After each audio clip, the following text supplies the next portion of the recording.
9ഉം 6ഉം വയസ്സുള്ള കുഞ്ഞുങ്ങൾ വീട്ടിൽ ഉറങ്ങിക്കിടക്കുമ്പോഴാണ് സംശയത്തിന്റെ പേരിൽ വീട്ടിൽ അച്ഛനും അമ്മയും തമ്മിൽ വാക്കേറ്റവും സംഘർഷവും ഉണ്ടാകുന്നത്. കലഞ്ഞൂർ പാടം എരുത്താപ്പുഴയിലുണ്ടായ ഇരട്ട കൊലപാതക കാരണമായി പോലീസ് നൽകുന്ന വിവരങ്ങൾ കുടുംബ ബന്ധങ്ങളിലെ അസ്വാരസ്യങ്ങളിലേക്കും ബൈജുവിന്റെ തന്നെ സുഹൃത്തായ വിഷ്ണുവുമായുള്ള വൈഷ്ണവിയുടെ ബന്ധവും തന്നെയാണ്. സംഭവം നടന്നതിന് തലേ ദിവസവും ഉറ്റ സുഹൃത്തുക്കളായ ബൈജുവും വിഷ്ണുവും ഒരേ സ്കൂട്ടറിൽ ജോലിക്ക് പോയിരുന്നുവെന്നാണ് കണ്ടെത്തൽ. ഞായറാഴ്ച രാവിലെ മുതൽ പാടം പടയണിപ്പാറ ക്ഷേത്രത്തിന്റെ നിർമ്മാണ ആവശ്യത്തിനുള്ള തടി മുറിക്കുന്ന ജോലിയിൽ ബൈജുവും വിഷ്ണുവും ഒരുമിച്ചുണ്ടായിരുന്നു. കുടുംബശ്രീയിൽ നിന്ന് ലോണെടുത്ത പണം വൈഷ്ണവി അയൽവാസിയായ വിഷ്ണുവിന് നൽകിയതിനെ ചൊല്ലി വൈഷ്ണവിയും ബൈജുവും തമ്മിൽ ഞായറാഴ്ച രാത്രി തർക്കമുണ്ടായി. തുടർന്ന് ഭാര്യ മാറിക്കിടക്കുന്നത് കണ്ട് അന്വേഷിച്ചെത്തിയ ബൈജു വൈഷ്ണവിയുടെ കൈവശം മറ്റൊരു മൊബൈൽ ഫോൺ കണ്ടെത്തി.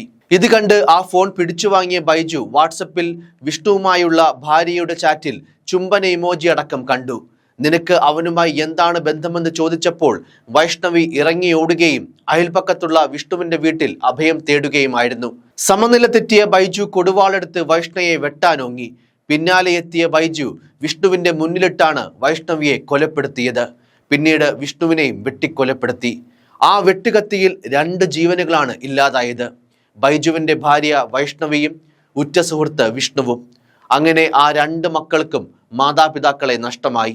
അമ്മയുടെ പ്രാണനില്ലാതെയായി. പ്രതിസ്ഥാനത്താകട്ടെ അച്ഛനും.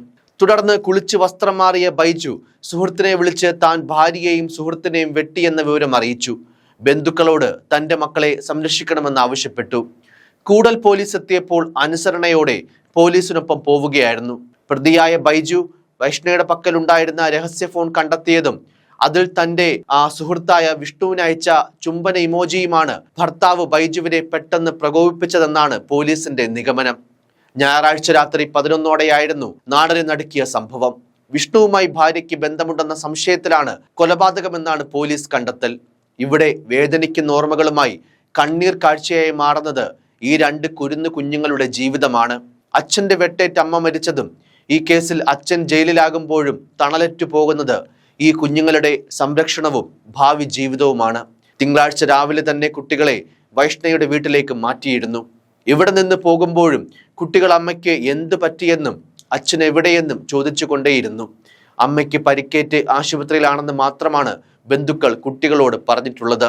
ഞായറാഴ്ച രാത്രി മുതൽ വീട്ടിലേക്ക് ആളുകൾ എത്തുമ്പോഴെല്ലാം ഈ കുഞ്ഞുങ്ങൾ ഒന്നും അറിയാതെ ചിരിക്കാതെ എല്ലാവരുടെയും മുഖത്തേക്ക് മാറി മാറി നോക്കുകയായിരുന്നു. കുഞ്ഞുങ്ങളെ കണ്ട ബന്ധുക്കളും അയൽവാസികളും അവരുടെ മുന്നിൽ വെച്ച് ഈ ദുരന്തത്തെക്കുറിച്ച് സംസാരിക്കാൻ പോലും തയ്യാറായില്ല. മൺകട്ട കെട്ടിയ അരക്ഷിതാവസ്ഥയിലുള്ള വീട്ടിൽ നിന്ന് തൊട്ടു താഴെ പണി പൂർത്തിയായ പുതിയ വീട്ടിലേക്കുള്ള ഗൃഹപ്രവേശനം സ്വപ്നം കണ്ടു നടന്ന ഈ കുഞ്ഞുങ്ങൾക്ക് മുൻപിൽ ഇനിയെല്ലാം പ്രതീക്ഷകൾ മാത്രം. ഒപ്പം ഇവിടേക്ക് കൈപിടിച്ച് കയറ്റുവാൻ അമ്മ അരികിലില്ലെന്നറിയാതെ അവർ എല്ലാവരുടെയും മുഖത്തേക്ക് നോക്കുന്നു. കുട്ടിക്കാലം മുതൽ പാടം പ്രദേശത്ത് ഒരുമിച്ച് കളിച്ചു വളർന്നവരാണ് വിഷ്ണുവും ബൈജുവും. മരം മുറിക്കൽ ഉൾപ്പെടെയുള്ള ജോലിക്ക് പോകുന്നതും ഇരുവരും ഒരുമിച്ച് തന്നെ. കൊലപാതകത്തിന് അരമണിക്കൂർ മുൻപ് വരെ ഒരുമിച്ച് കാര്യം പറഞ്ഞിടുന്നവർ. ഇതുതന്നെയാണ് ബൈജുവും വൈഷ്ണയും തമ്മിൽ ഉണ്ടായിരുന്നതും. സ്കൂൾ തലം മുതൽ സ്നേഹിച്ച് ഒപ്പം ചേർന്നതാണ് ഇരുവരും. ഇതിനുശേഷമാണ് 10 വർഷം മുൻപ് ബൈജുവിനൊപ്പം വൈഷ്ണവി ഇറങ്ങിച്ചെന്ന് വിവാഹിതയായത്. ഇത്തരത്തിലുള്ള സൗഹൃദവും പ്രണയവുമാണ് അവിഹിതമെന്ന സംശയത്തെ തുടർന്ന് ഒരു വെട്ടുകത്തിയുടെ മൂർച്ചയിലില്ലാതെയായത്. വിഷ്ണുവിന്റെ വാടക വീട്ടിലേക്ക് ഓടിക്കേറിയ വൈഷ്ണയെ ബൈജു പിന്നാലെ എത്തി വെട്ടിക്കൊലപ്പെടുത്തുകയായിരുന്നു. ശബ്ദം കേട്ട് കതക് തുറന്ന വിഷ്ണുവിനെയും മാതാവിന്റെ മുന്നിലിട്ട് വെട്ടി വീഴ്ത്തി. ഇതിനുശേഷം ബൈജു സുഹൃത്തുക്കളെ ഫോണിൽ വിളിച്ച് വിവരം അറിയിച്ചു.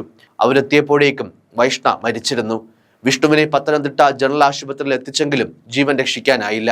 പാടം പോലൊരു വനമേഖലയോട് ചേർന്ന് കിടക്കുന്ന ഗ്രാമത്തിൽ നടന്ന ഈ ഇരട്ട കൊലപാതകത്തിന്റെ നടുക്കത്തിലാണ് ഇപ്പോഴും ഗ്രാമവാസികൾ. എപ്പോഴും ഒരുമിച്ച് കാണാറുള്ള സുഹൃത്തുക്കളിൽ ഒരാളെ മറ്റൊരാൾ വെട്ടിക്കൊന്നുവെന്ന് ഇപ്പോഴും വിശ്വസിക്കാനാകാത്ത അവസ്ഥയിലാണ് ഗ്രാമവാസികൾ. അധ്വാനിച്ച് ജീവിക്കുന്ന ബൈജുവിനെയും വിഷ്ണുവിനെയും കുറിച്ച് നല്ലത് മാത്രമേ നാട്ടുകാർക്ക് പറയാനുള്ളൂ. വിഷ്ണുവിന്റെ വാടക വീട്ടിലെത്തിയവർ ഒറ്റ പ്രാവശ്യമേ ആ സിറ്റൗട്ടിലേക്ക് നോക്കിയുള്ളൂ. സിറ്റൗട്ടിൽ മുഴുവൻ രക്തം തളം കെട്ടി കിടക്കുകയാണ്.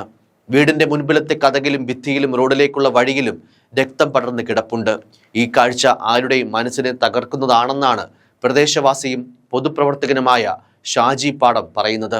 അമ്മയെ നഷ്ടപ്പെട്ട അച്ഛൻ ജയിലിലായ സാഹചര്യത്തിലും ഇനി 9ഉം 6ഉം വയസ്സുള്ള ഈ കുഞ്ഞുങ്ങളുടെ ഭാവി എന്താകുമെന്നതാണ് ഏറെ വിഷമകരം. News desk, focus news TV.